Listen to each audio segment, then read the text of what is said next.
சகோதரர் பக்சிங் அவர்களின் ஊழியத்திலிருந்து விடாய் துணிக்கேற்ற வார்த்தைகள். நவம்பர் மாதம் 1ஆம் தேதி.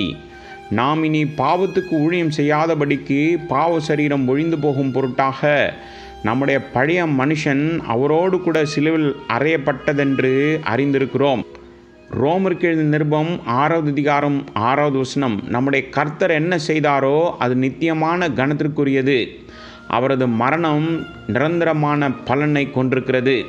எனவே கர்த்தராய் இயேசு கிறிஸ்துவின் மரணத்தின் வல்லமையை எனக்குள் உரிமை கொண்டாடுகிறேன் என்று நீங்கள் சொல்லலாம்.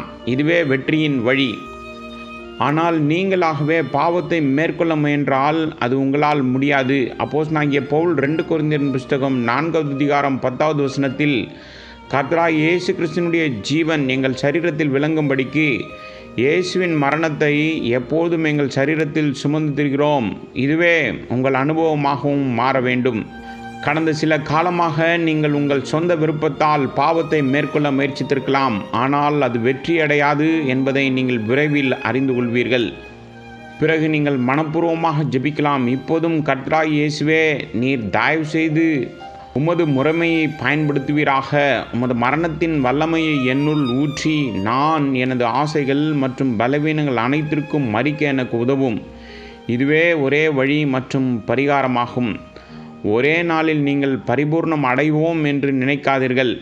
உண்மையில் இங்கு யாரும் சரியானவர்கள் அல்ல. நாம் இந்த சரீரத்தில் இருக்கும் வரையில் சில பலவீனங்கள் இருக்கத்தான் செய்யும்.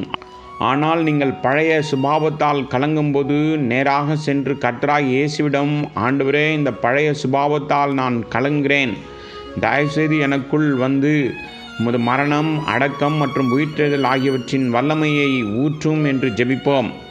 இதுவே நம்முடைய ஒரே ஆயுதமாகும். கர்த்தராய் இயேசு கிறிஸ்து நம்முடைய பாவங்களை மன்னிப்பதற்காகவும் நம்முடைய பாவங்களை கண்ணுக்கு தெரியாதவாறு என்றென்றும் புதைப்பதற்காகவும் மரித்தார். இந்த ஆவிக்குரிய சத்தியத்தை கொலோசியருக்கு எழுதிய நிருபம் 2வது அதிகாரம் 12வது வசனத்திலும் மற்றும் ரோமருக்கு எழுதிய நிருபம் 6வது அதிகாரம் 4வது வசனத்திலும் வாசிக்கின்றோம். பிசாசு நம்மை அதைரியப்படுத்த நமது கடந்த கால பாவங்களை தோண்டி எடுக்கிறான். குறிப்பாக நமது நம்பிக்கை அலக்கழிக்கப்படும் போது அல்லது நாம் பிரச்சனையில் இருக்கும்போது அவன் உங்களிடம், ஆம், கர்த்தராய் இயேசு கிறிஸ்து உங்களை மன்னிக்க மரித்தார், ஆனால் அவர் உங்கள் எல்லா பாவங்களையும் மன்னித்து விட்டார் என்பதில் நீங்கள் உறுதியாக இருக்கிறீர்களா? அந்த பாவத்தை குறித்த தற்போதைய நிலை என்ன?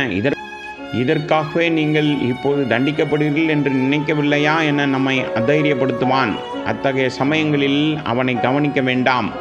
உங்கள் எல்லா பாவங்களும் மன்னிக்கப்பட்டது என்றும் அவைகள் அனைத்தும் என்றென்றும் புதைக்கப்பட்டிருக்கிறது என்றும் இருதயத்தில் இதை விசுவாசியுங்கள்.